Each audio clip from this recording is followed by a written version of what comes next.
இலங்கையில் கொரோனாவினால் பாதிக்கப்பட்டவர்களின் எண்ணிக்கை 30,000-ஐ தாண்டிய நிலையில் கொரோனாவினால் மரணமடைந்தவர்களின் எண்ணிக்கை 144ஆக அதிகரித்திருக்கின்றன.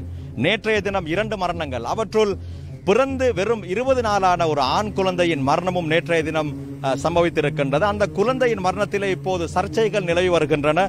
அந்த குழந்தைக்கு உண்மையிலே கொரோனா இருந்ததா இல்லையா என்ற பல விடயங்கள் இப்போது சமூக வலைதளங்களிலே பேசு பொருளாக மாறியிருக்கின்றது. எனவே நாங்கள் அந்த குழந்தையின் பெற்றோர்களோடு பேசுவதற்காக வேண்டி வந்திருக்கின்றோம். வாருங்கள், உண்மையிலே நடந்தது என்ன என்பதை பெற்றோர்களிடம் நாங்கள் கேட்டு தெரிந்து கொள்வோம்.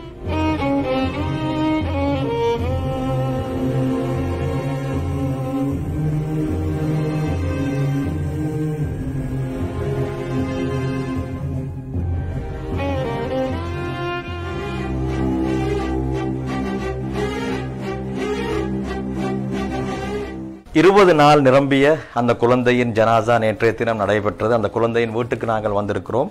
நேற்றைய தினம் சமூக வலைத்தளங்களிலே நாங்கள் ஏராளமான புகைப்படங்களை கண்டோம். அந்த மரணித்த குழந்தையின் புகைப்படம் பகிரப்படுகின்றன. அதே போன்று அந்த குழந்தையின் தந்தையின் புகைப்படமும் பகிரப்படுகின்றன. உண்மையிலே அந்த பகிரப்படக்கூடிய புகைப்படங்கள் அவர்களுடைய புகைப்படங்கள் தானா என்று கேட்டால் நிச்சயமாக இல்லை. எனவே முதலில் நாங்கள் அவருடைய மரணித்த அந்த ஜனாசா அந்த குழந்தையுடைய தந்தையை நாங்கள் சந்திப்போம். அஸ்ஸலாமு அலைக்கும். முதல்ல உங்களோட முகத்தை கொஞ்சம் காட்டுங்க மக்களுக்கு. இவர்தான் குழந்தையின் தந்தை. சமூக வலைத்தளங்களிலே வெவ்வேறான புகைப்படங்கள் பகிரப்படுகின்றன. நிச்சயமாக அங்கே பகிரப்படக்கூடிய அந்த புகைப்படங்கள் அந்த குழந்தையுடைய தந்தையின் புகைப்படம் அல்ல. நிச்சயமாக இவர்தான் அந்த குழந்தையுடைய தந்தை. மகண்ட பேர் என்ன? ஷைக். பிறந்து 20 நாள். என்ன நடந்தது? வைத்தியசாலையிலே சொல்கிறார்கள் நீங்கள் தாமதமாகி வந்ததால் தான் குழந்தை தவறி போனது என்று. இப்படி பல விடயங்கள் சமூக வலைத்தளங்களில் பேசப்படுகின்றன. உண்மை என்ன? நாங்கள் கொண்டு போன நேரமும் அவங்க வைத்தியசாலை லேட்டுன்னு சொன்னாங்க எங்ககிட்ட. குழந்தை எத்தனை மணிக்கு கொண்டு போறீங்க? கொண்டு போன டைம் வந்து 10:30 மணி. எப்ப? என்ன நாள்? 7ஆம் தேதி 10:30 மணிக்கு கொண்டு போகணும். நாங்கள் இரவு 10:30 மணிக்கு. இரவு 10:30 மணிக்கு கொண்டு போனேன். அவங்க தாக்கி போய் ட்ரீட்மெண்ட் பார்த்தாங்க. உடனே டாக்டர்ஸ்மாக கொண்டு போனச்சு. உடனே வச்சு ஈஸி. குழந்தைக்கு என்ன நோய் இருந்தது? அவருக்கு கொஞ்சம் சளியாட்டம் மீஞ்சி சத்தம் சளி சத்தம் ஆயிடுச்சு. அதோட கொஞ்சம் மறந்து கொஞ்சம் தாக்கிட்டும் அந்த இரவு போல ஆளுக்கும் சோர்ந்து பேத்திருந்தாரா. பிள்ளை ஆக்டிவான பிள்ளை, நல்ல ஆக்டிவ் ஆயிருந்து ஒருத்தான் வந்தனால ஆக்டிவ் ஆயிருந்தாரு. அது வரைக்கும் அந்த அப்படியே தான் ஈந்தாரு. இந்த மாதிரி தான் ஈந்தாரு. கொஞ்சம் சளி சத்தமும் கொஞ்சம் சோர்ந்து பேத்துட்டாரு. அதனாலதான் நாங்க அவசரமா இங்க கொண்டு போனோம். 10:45 10:30க்குள்ளால போயிட்டோம்.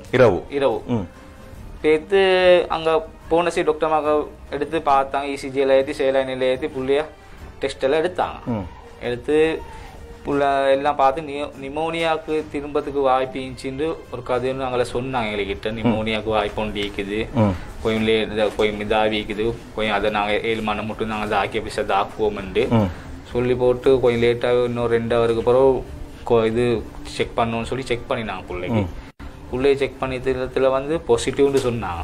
கொரோனா செக் பண்ணாங்க. பிசிஆர் செக் பண்ணினாங்க. பிசிஆர் அந்த மூக்கரை மட்டும் போட்டு செக் பண்ணினாங்க. இதால அந்த டைம்ல உடனே சொன்னாங்க பாசிட்டிவ் உண்டு. சரியா? இப்போ உமாவுக்கு செக் பண்ணி பார்க்கவும் செக் பண்ணினாங்க. உமாக்கு இல்ல, நெகட்டிவ் வந்துச்சு. இப்போ பாப்பாவுக்கு செக் பண்ணோன்னு எனக்கும் செக் பண்ணினாங்க. நெகட்டிவ்னு தான் வந்துச்சு. நான் கேட்டேன் டாக்டர்கிட்ட, உமாவுக்கும் பாப்பாவுக்கும் இல்லாது பிள்ளைக்கு எப்படி பாசிட்டிவ் ஆகிச்சு. புள்ள ஹாஸ்பிட்டல்லேருந்து வந்த டைம்ல எங்கேயும் வீட்டிலேருந்து எங்கேயும் வெளியே போவே இல்லை. 20 நாளா வீட்டில் தான். வீட்டிலே தான் 18 நாளா. 2 நாள் ஹாஸ்பிட்டல் இருந்துச்சு. 18 நாளா வீட்டிலே தான் இந்த புள்ள. அப்போ சொன்னாங்க வந்து சில டைம் அப்படி காட்டையும் கூடும், நாங்கள் இன்னொரு பிசிஆர் எடுப்போம்னு சொல்லியிருந்தாங்க. இன்னொரு பிசிஆர் செக் பண்ணுவோம்ட்டு.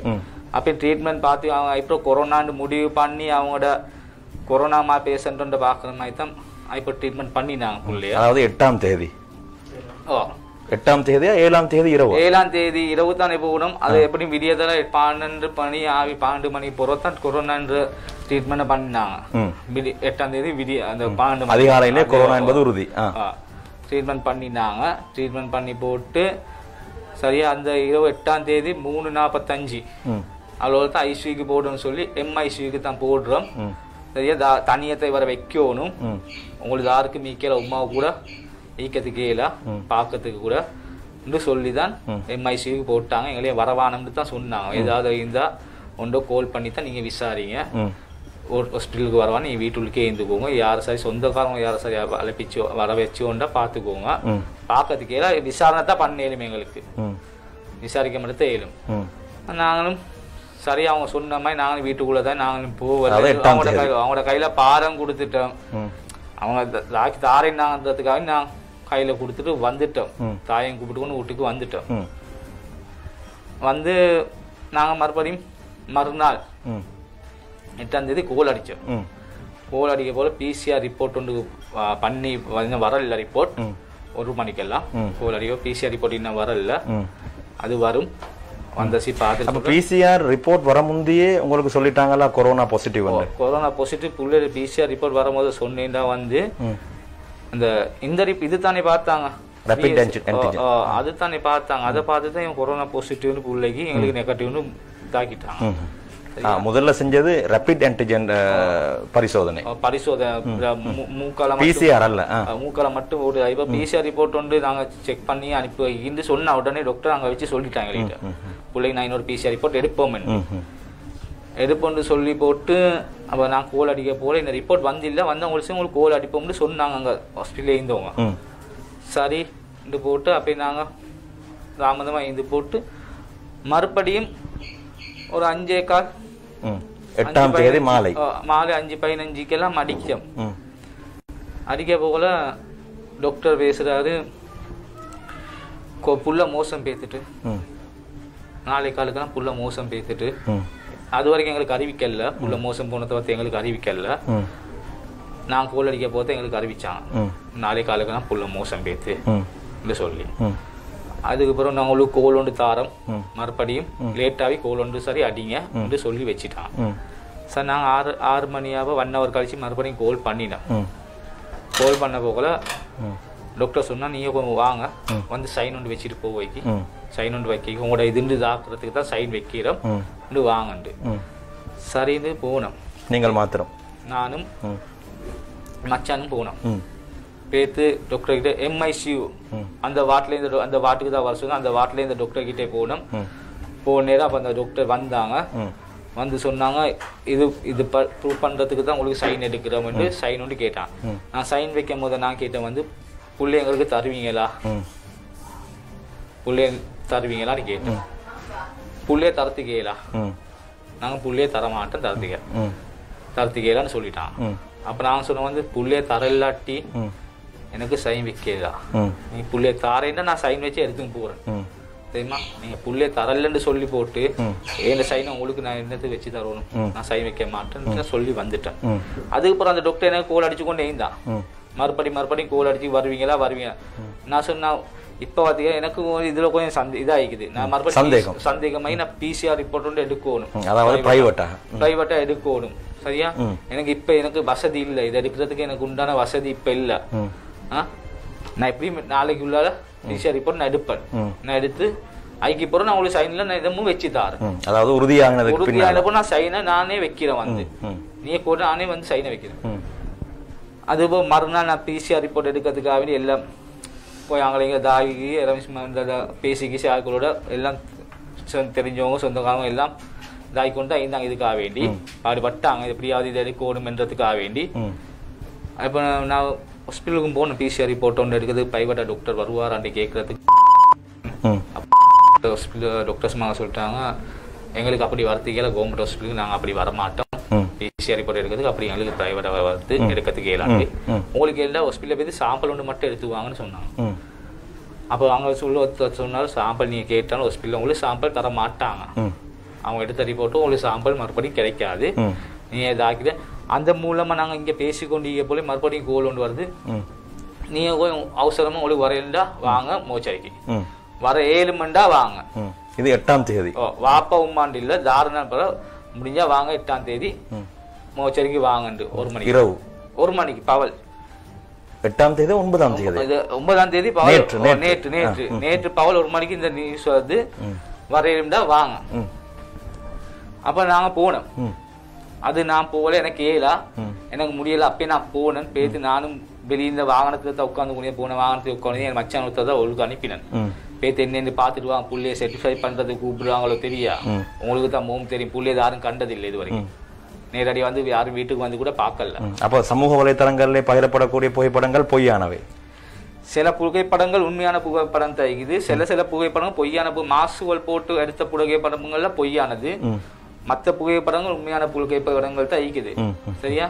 வீட்டுக்கு வந்து யாரும் புள்ளைய பார்க்கல, போட்டோ தான் எங்களுக்கு நாங்க பிடிச்ச போட்டோல தான் எடுத்து அனுப்பி வச்சோம் சொந்தக்காரங்களுக்கு பாக்குறதுக்காக வேண்டி. அப்ப என் மச்சான் வீட்டுல இருந்து அவருக்கு போய் இது பார்த்தாரு. அவரு போனேன் டாக்டர் அங்கே வச்சு போற வரல மூச்சு அந்த இதுக்கு போற வரல டாக்டர் பிடிச்சி கேட்டீங்க, நீங்க பார்க்க போறீங்க எனக்கு இங்க சைன் வச்சுட்டு தான் நீங்க போகணும், சைனை வைங்க. இவர் சொல்லிக்காரு, எனக்கு புள்ளைய நீங்க தரையா போறீங்க. இல்ல புள்ள தரல, நீங்க சைனை வைங்க, புள்ள எப்படி தர மாட்டாங்க, கொரோனா பேஷண்ட் புள்ளையோட நாங்க தர மாட்டோம். நாங்க அது எங்கட இது மூலம் கொரோனா பேஷண்ட் எப்படி செய்வோமோ எரிக்கப்பட்டு இதைத்தான் சொல்றாங்க, இப்படி ஆக்குவோமோ அதே மாதிரி தான் நாங்க செய்வோம், தர மாட்டோம்னு சொல்லிக்கலாம். அப்ப நீங்க அப்படி செய்யறேன்டாக்க நான் சைன் வைக்க மாட்டேன், புள்ளைய தாண்டா சைன் வைப்பேன், இல்லாட்டி நான் சைன் வைக்க மாட்டேன்டான். உமா வாப்பா வரலைங்கிறது நான் உமா வாப்பா வர மாட்டாங்க, அவங்க வீட்டுலுக்காக ஈக்கிறாங்க, அவங்களால வரத்துக்கு இயலான்னு சொல்லிட்டு இவன் சைனை வைக்கல வந்துட்டான்.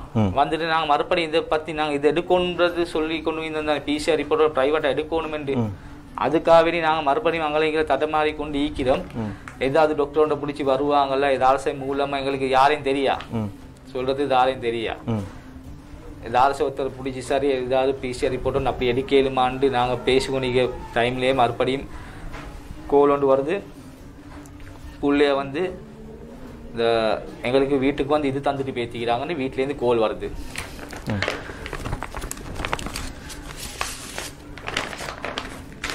இந்த பிசிஆர் ரிப்போர்ட்டும் இந்த பிள்ளைக்கு காண்டி கொரோனா சைன் வச்சு கொடுத்த இந்த ரிப்போர்ட்டும், அதாவது டெத் சர்டிஃபிகேட் ரிப்போர்ட் ஆகி நாங்க எங்கள்கிட்ட சைன் எடுக்கையும் இல்லை, கொரோனாவோட எங்களோட வந்து இப்போ இதை பத்தி ஒன்று கேட்கையும் இல்லை தாக்கையும் இல்லை, எங்கட பிள்ளையா கொண்டு போய் எதுவுமே எங்களுக்கு தெரியா. அப்ப அவர் சைன் வச்சு கொடுத்த ரிப்போர்ட்டையும் வீட்டில் உட்காந்து கொடுத்துட்டு பேட்டிக்கிறாங்க. அப்ப இதை வந்து நாங்க அங்க இங்க போல எங்களுக்கு இங்க நியூஸ் வருது, இப்படி வீட்டுல உட்காந்து இப்படி போலீஸால 2 பேர் போலீஸால வந்து இதை தந்துட்டு போனாங்க. நீங்க மோச்சரியில நாங்க அங்க ஆஸ்பத்திரி வாசல்ல நிக்கிறோம், போலீஸால வந்து இதை தந்துட்டு போனாங்கன்ட்டு. இதை எங்களுக்கு நாங்க போலீஸால வந்து தந்துட்டு போனியான்னு இந்த போட்டோவை நாங்க எடுத்து நாங்க இதை பார்க்கறதுக்கு போது மறுபடியும் எங்களுக்கு கோல் வருது, பொரல்ல கணத்தைக்கு வாங்க, பொருள கணத்துல நாங்க உங்களோட புள்ளி எரிக்க போறோம் வாரேன்னு சொன்னீங்க தானே, எங்க இன்னும் காணல வாரேண்டா வாங்க. அப்ப நாங்க பொருள கணத்துக்கு போனோம். பொருள கணத்துக்கு போகல போனேன். இப்ப அங்க வச்சு வாக்குவாதம் நடக்குது, எங்களுக்கு இதை சைனு மெடிக்கல்ல எங்களுக்கு இதை பத்தி தெரிய, நீ இங்க வந்து கொண்டு கோல் அடிக்கிறீங்க வர சொல்லி திடீர்னு எரிக்க போறோம் வாங்கன்னு சொல்லி என்னத்துக்கு எங்களைய கூப்பிட்டீங்க, எங்களைய சைனும் இல்லாம எந்த வித இதுவும் இல்லாம வீட்டுல உட்காந்து இதை கொடுத்துட்டு பேசிடுறீங்க, எங்க வர சொல்றீங்க.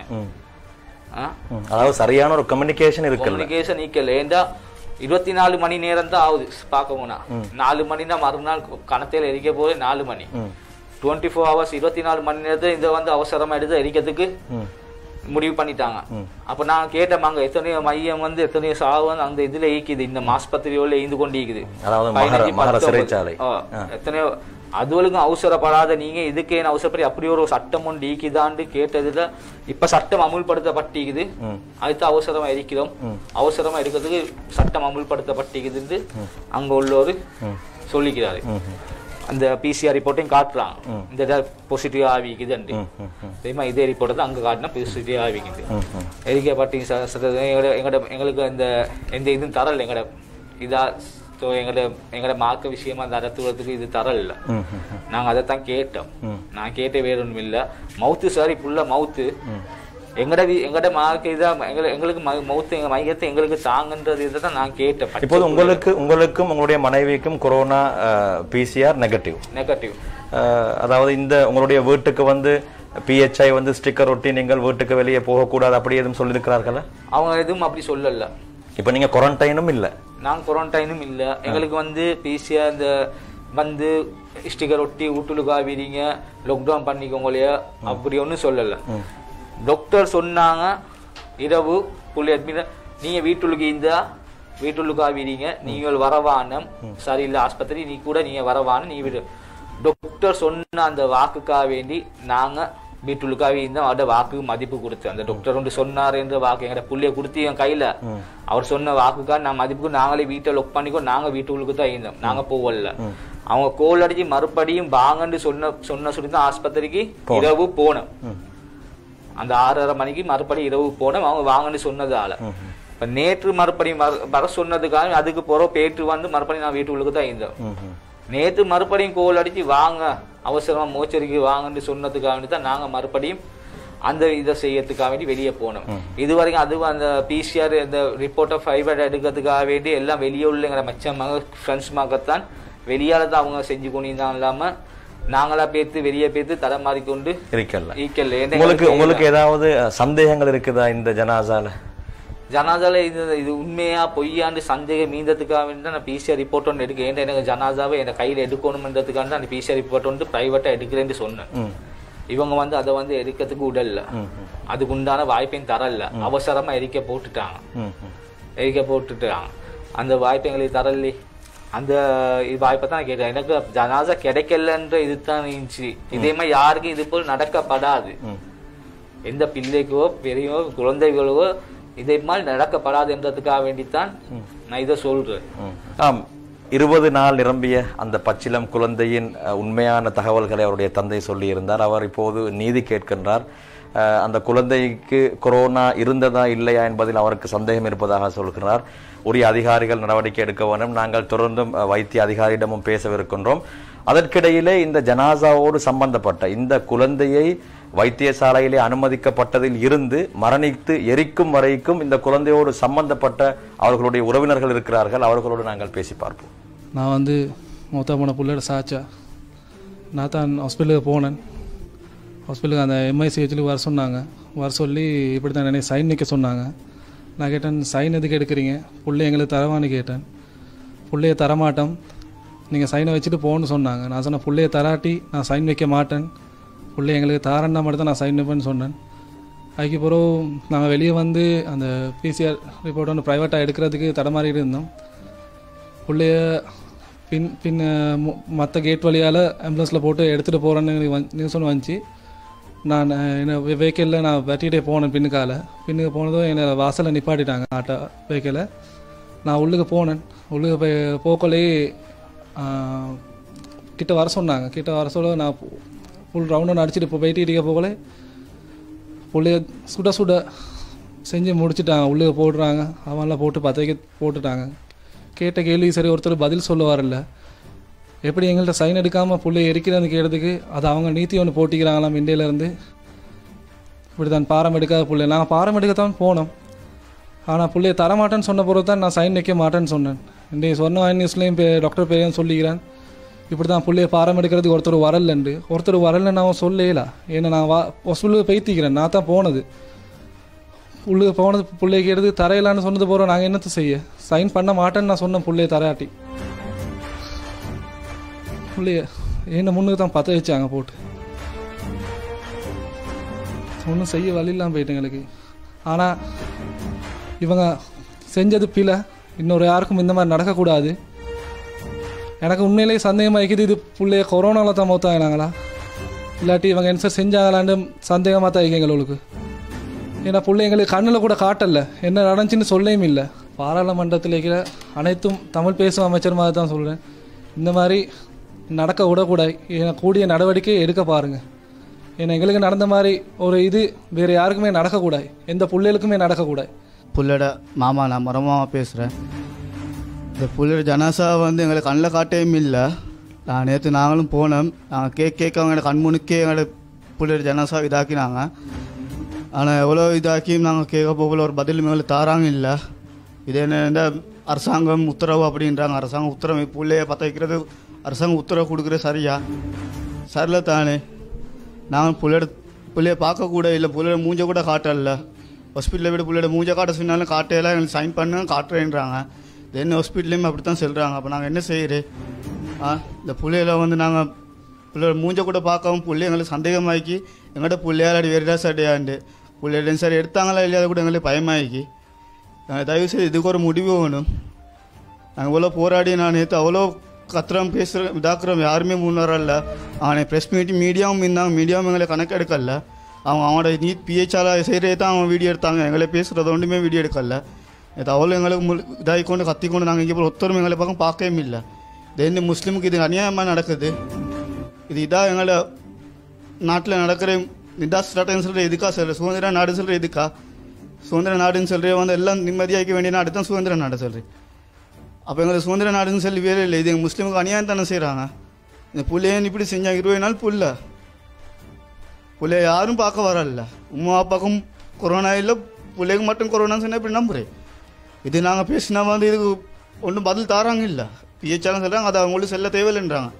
டாக்டர் மகடைக்குள்ள உமா அப்பாவுக்கு இல்லைன்னு சொன்னால் பிள்ளைக்கு வர சகஜமா, அது எப்படி சகஜம், பிள்ளை கடைக்கு போச்சா டப்பியாங்க இல்லை.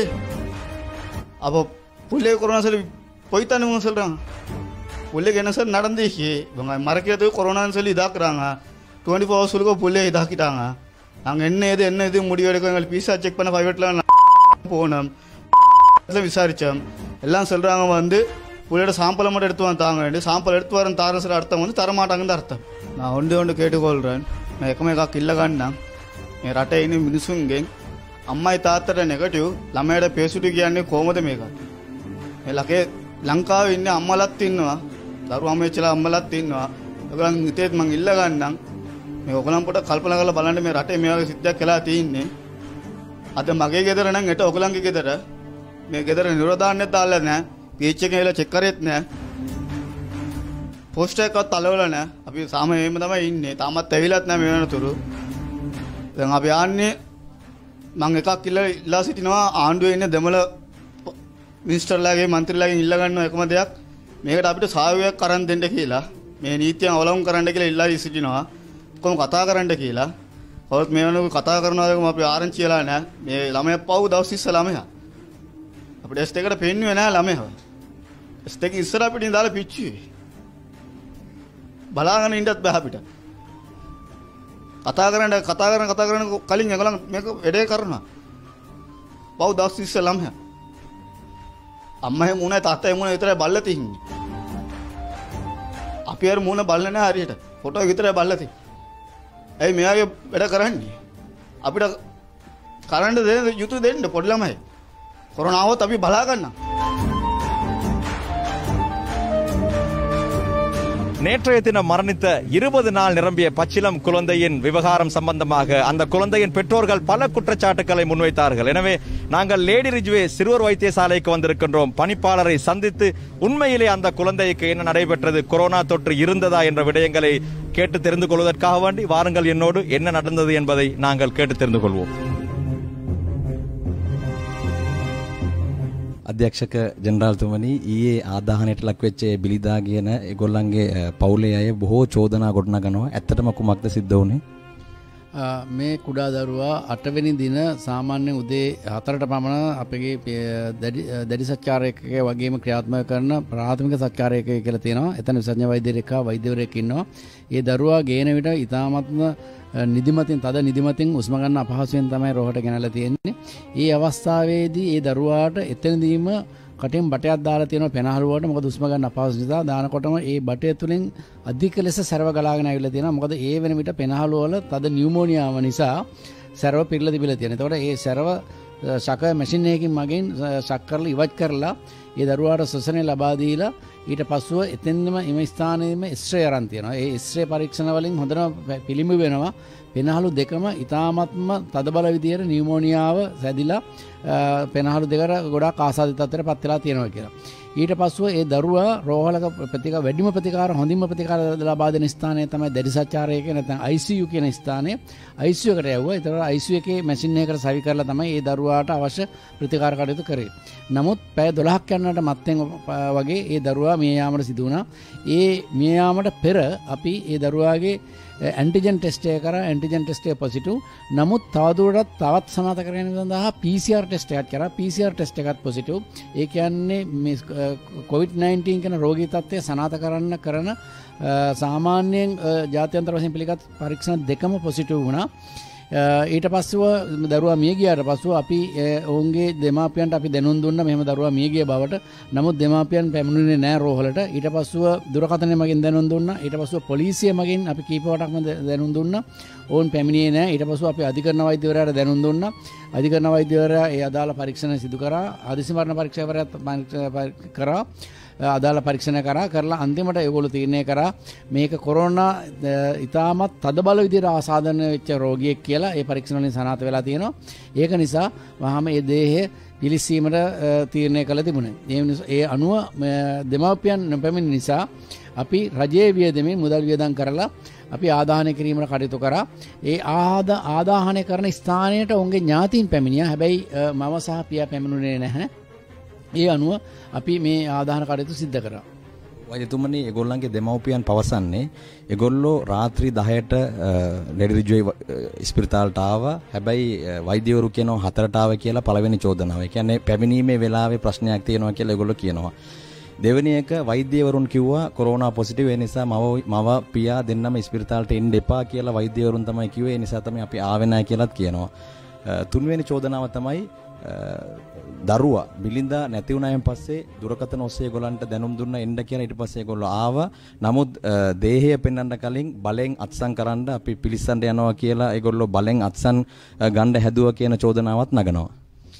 මෙහෙමයි, දරුවා සාමාන්‍යයෙන් 11 ගානට තමයි රෝහලට මුලින්ම පැමිණලා තියෙන්නේ. මම කියන්නේ දැඩි සත්කාර ඒකකයට ඇතුළත් කර අවස්ථාව. මේ දරුවා ගෙන ප්‍රාථමික සත්කාර ඒකේ පැය ගානක් දරුවට අවශ්‍ය ප්‍රතිකාර කරා. මොකද දරුවෙක් ගෙනාවට පස්සේ දරුවා ඉතාමත් අසාධ්‍ය තත්ත්වයේ ඉන්නවනම් අපි කෙලින්ම ප්‍රතිකාර කරන අනිකුත් ස්ථානට යවන්න කලින් එතෙන්දිම දරුවා සාමාන්‍ය ස්ථාවර තත්ත්වයට ගැනීමට අවශ්‍ය ප්‍රතිකාර කරනවා. ඒ ප්‍රතිකාර කිරීමට පැය ගානක් එතන ගත වෙලා විශේෂඥ වෛද්‍යවරයෙක් හා හෙදිනදාරින් එකතු වෙලා පරීක්ෂණ අදාළ ප්‍රතිකාර කරා. ඒ නිසා තමයි උදේ 4 පමණ විතර සිදු වුණේ දැඩි සත්කාර ඒකකට යැවීමට. ඒ පළවෙනි පැහැදිලි කිරීම. දෙවෙනි පැහැදිලි කිරීම මට කියන්න තියෙන්නේ මේ දරුවාගේ කොරෝනා නැත්නම් කොවිඩ් ආසාදිත තත්ත්වය ඉතාමත්ම තද බලයෙන්ම තද ලෙසම තිබුණා. ඒක අපිට පරීක්ෂණ වලින් පරීක්ෂණ දෙකකින් සනාථ වෙලා තියෙනවා. ඒක නිසා අපිට ඒක මේ බොරුයි කියලා කියන්න බෑ. ඊට අමතරව දෙමාපියන්ට දැඩි සත්කාරයකේ තියෙන ඉන්න දරුවෙකුගේ දෙමාපියන්ට සාමාන්‍යයෙන් රැඳී සිටිනවා හරි අඩුයි. ඒගොල්ලෝ රැඳී සිටින්නේ නැහැ. නමුත් ඒගොල්ලොන්ගේ කැමැත්තෙම තමයි ඒගොල්ලෝ ගෙදර ගිහිල්ලා තියෙන්නේ. නමුත් අපි ඒගොල්ලොන්ට දැනුම් දුන්නේ නැහැ කියන කතාව අපි කිසිසේත්ම පිළිගන්නේ නැහැ. අපි දුරකථන මගින් හා පොලිසිය මගින් දැනුම් දුන්නා. ඒක පොලිසිය සනාථ කරනවා. පොලිසිය මගින් දැනුම් දුන්න බවට දෙමාපියන්ට පැමිණීමට සහ දරුවා බැලීමට සහ දරුවාගේ ආදාන කටයුතු වලට අදාළ රාජකාරී කටයුතු ඉටු කිරීම සඳහා දෙමාපියන්ට දැනුම් දුන් බව පොලිසිය පවා පිළිගන්නවා. මගේ අවසාන ප්‍රශ්නේ අධ්‍යක්ෂක ජෙනරාල්තුමනි, මව පියා දෙන්නටම නෙගටිව් වෙනකොට බිලින්දාට කොහොමද පොසිටිව් වෙන්නේ? ඉතාමත්ම සරල ප්‍රශ්නයක්, ඉතාමත් හොඳ ප්‍රශ්නයක් ඒක. සාමාන්‍යයෙන් මේ බිලින්දා දවස් 20යි. ඒතර දවස් 20ක දරුවෙකුට මේ පොසිටිව් වෙන්න නම් ඒ දරුවාට දවස් 3-4කට කලින් තමයි මේ විස බීජ දරුවාට ඇවිල්ලා තියෙන්නේ. එහෙමනම් ඊට කලින් දෙමාපියන්ට තිබිලා තියෙනවා. එහෙමනම් දෙමාපියන්ගෙන් එන්නේ නැති තාම සතියකට විතර පෙර. මොකද දෙමාපියන්ට සති දෙකකට පෙර ඒ රෝගය වැළඳිලා තිබුණා නම් අපි පරීක්ෂා කරන වෙලාවේදී දෙමාපියන්ගේ රෝගී තත්ත්වය නැහැ, විස බීජ නැහැ. එතකොට අපේ ටෙස්ට් එක නෙගටිව් වෙනවා. ඒක එක ක්‍රමයක්. දෙවෙනි ක්‍රමය තමයි ගෙදරක ඉන්නකොට දරුවෙක්ව ස්පර්ශ කරන්නේ, අතපත ගන්න, වඩා ගන්න, සොරතල් කරන්නේ මව පියා පමණක්ම නෙවෙයි. තව ඒ ගෙවල් වල තවත් අය ඉන්නවා, සීයලා ඉන්නවා, තව නෑදෑයෝ ඉන්නවා, යාළුවෝ ඉන්නවා. ඒතකොට ඒ කෙනෙකුට ආසාදනය තිබිලා ඒ අයගෙනුත් මේ දරුවට එන්න පුළුවන්. එතකොට අපි පරීක්ෂා කරේ මව සහ පියාගේ එක පරීක්ෂණයක් පමණයි. එතකොට නැවත වරක් ඒගොල්ලන්ට පරීක්ෂණ කරන්න පුළුවන්. ඒක සාමාන්‍යයෙන් මේ ප්‍රදේශයේ බාරව තියෙන රෝහලට නෙමෙයි, ප්‍රදේශයේ බාරව තියෙන කොළඹ නගර සභා සෞඛ්‍ය වෛද්‍ය නිලධාරී කාර්යාලයට. ඒතර ඔවුන් විසින් තමයි මේ පරිසරය පරීක්ෂා කරන්නේ. මේ පරිසරයේ සෑහෙන පිරිසක් COVID-19 ආසාදන වූ රෝගීන් ඉන්නවා. එතකොට දෙමාපියන්ගෙන් හැර පිටායගෙනුත් එන්න පුළුවන්. අනිකුත් පැහැදිලි කිරීම, සමහරක් කාලවල දෙමාපියන්ට ඉස්සර තිබුණා අපි පරීක්ෂා කරන වෙලාව වෙන විට ඒ විස බීජ අවසන් වෙලා. ඒ කියන්නේ සාමාන්‍යයෙන් දින 14ක් යන විට අනිවාර්යයෙන්ම ඕනෑම කෙනෙක්ගේ වැඩි හරියක් 95%ක්ම 98%ක්ම ප්‍රදේශ මේ අයගේ මේ විස බීජ නැති වෙනවා. එතකොට පරීක්ෂා කරොත් නෙගටිව් තමයි එන්නේ.